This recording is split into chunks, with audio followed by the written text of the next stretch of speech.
What's the deal? What's the deal? What's the deal? Nope, we aren't. We are.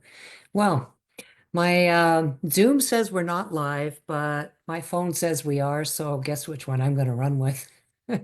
I hope you're all doing well today. It's great to have you here today. It is Tuesday, so this is the day I like to do my tea talk.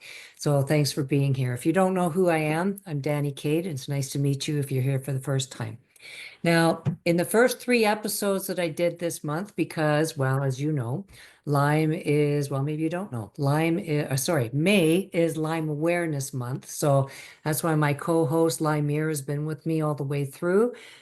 He comes with me on a lot of shows actually, because he's the mascot for Lyme disease. Special kudos to Brenda Goodwin Sterling out in Nova Scotia. If you know anything about Lyme, you know who she is. Okay, so in the first 3 episodes, we went over how Lyme disease can become a precursor to cancer, how chronic Lyme wears down the body's defenses, and then last week we went into medical gaslighting and how it drives up the hidden cost of ignoring Lyme. Today, we're going to wrap it up by focusing on something good, how Lyme survivors can actually help prevent cancer from being the next big medical crisis. And let's be real. Most of us didn't choose to become experts in rebuilding our bodies. We were just trying to survive. We followed the steps. We took the antibiotics. We asked the right, or some of us did herbals, and that's okay. We asked all the right questions, but still, something deeper burned through us. And Lyme didn't just wear us down. It tore through systems most people don't even know exist. Like we all know we have an immune system that, functions usually. But we don't talk very much about gut lining, nervous system regulation, mitochondrial energy. And after all of that, we're pretty much left standing in a body that we barely recognize. And we're trying to figure out how we're going to trust it again. And quite often, we find ourselves fearing what could come next. Some of us start to ask if we're now more vulnerable to other diseases, and it's a great question. Unfortunately, the answer is often yes, especially cancer. But this isn't where the story ends. This is where the real work actually begins. And no, it's not about perfection or protocols that are going to break the bank or about trying to rewind the clock. It's about rebuilding our foundation in a way that supports real strength day by day. And that's what we're going to walk through today. So let's start with the most powerful and accessible foundation, food. When our bodies have been wrecked by long-term infections, inflammation becomes the background noise of every system. So the goal isn't just to eat healthy, we've all heard that. What it is to lower the inflammatory load and gently support detox at the same time. So we want to think in terms of what we can add, not just what we need to avoid.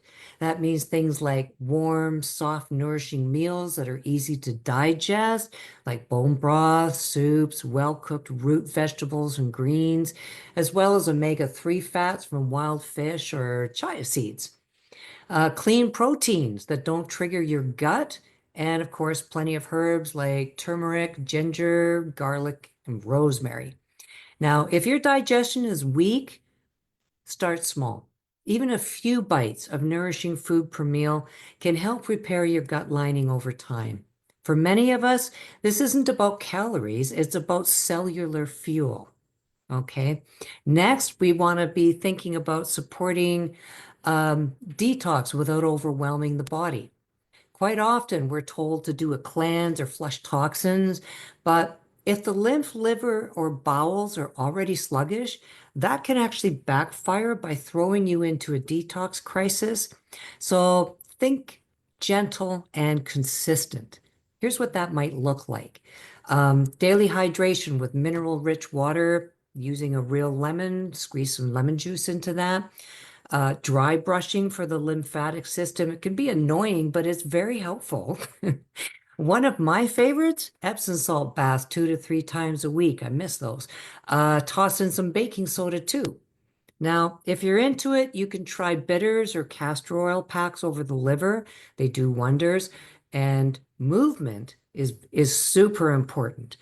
And when I say movement, I'm not talking intense workouts here, but things like walking, stretching, bouncing on a rebounder. That's one of those mini trampolines. I have one that has a granny handle so I don't throw myself into the television or out the window while it's still shut.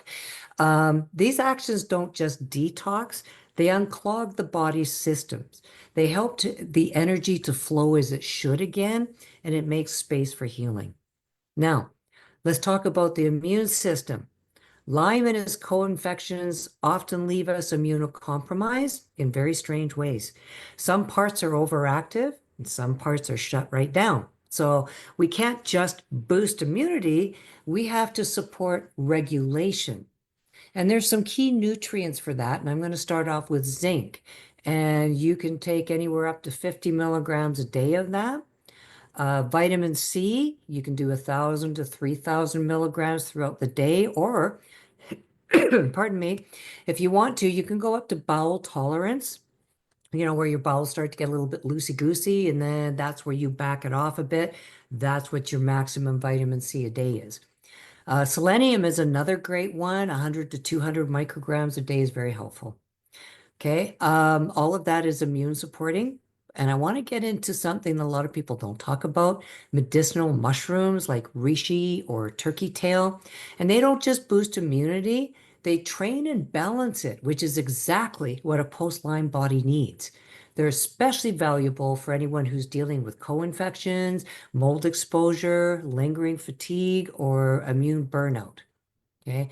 Then there's probiotics from real fermented foods. And I understand for some of us, our gut can't handle that. So that's okay. You can use a supplement instead.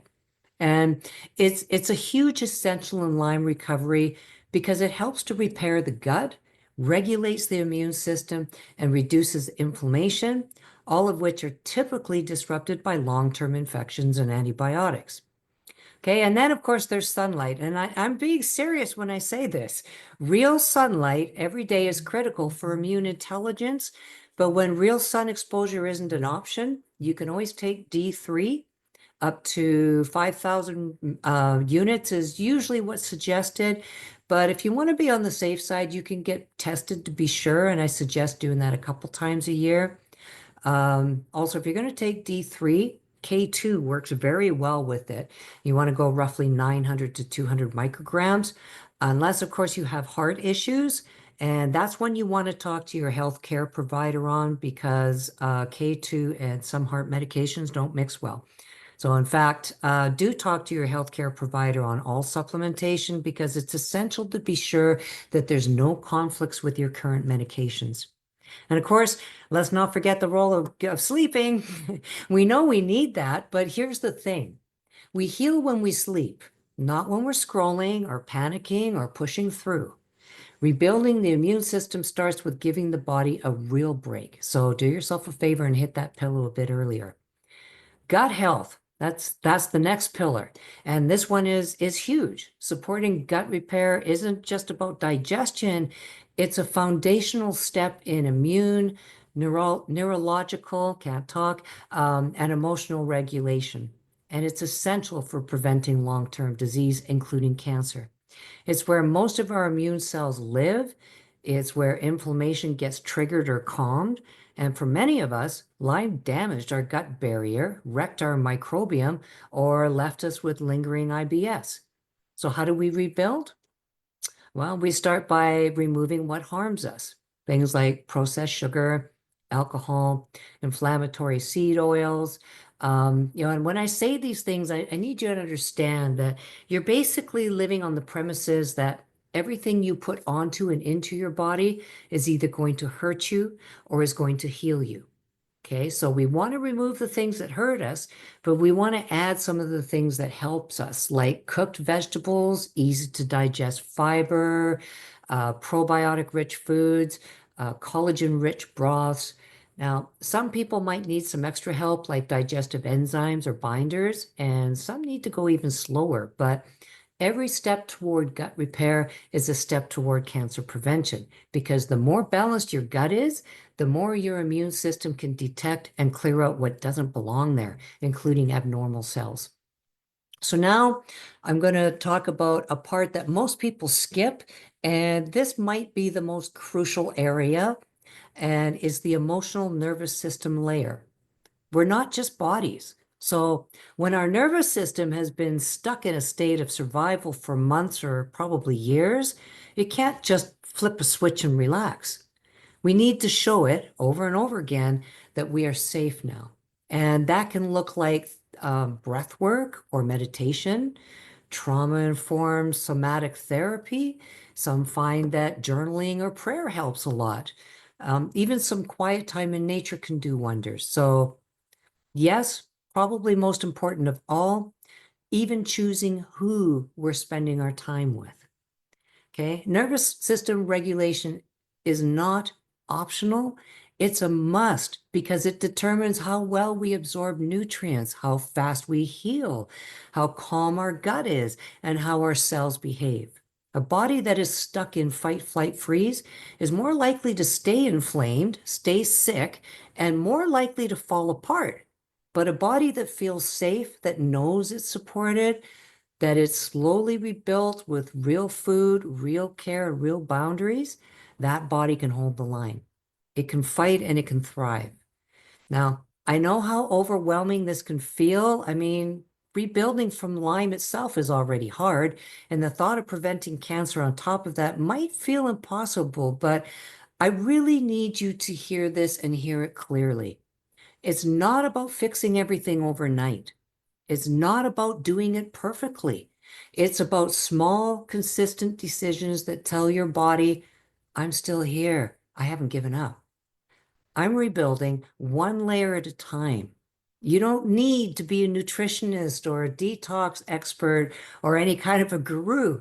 You just need to be someone who shows up for your body in a way that it can understand by implementing some or all of the things we just covered.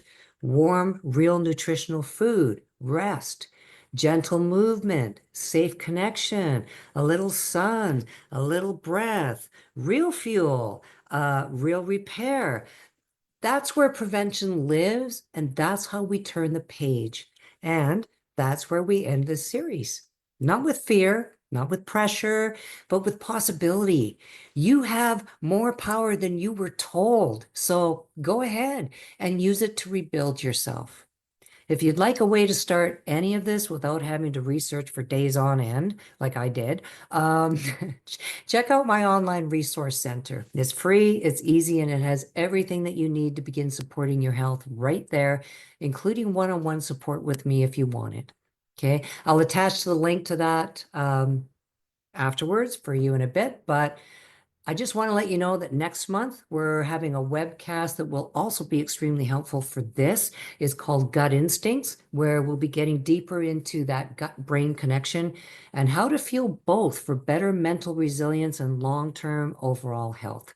And I'm going to put that link up as well for you. Okay.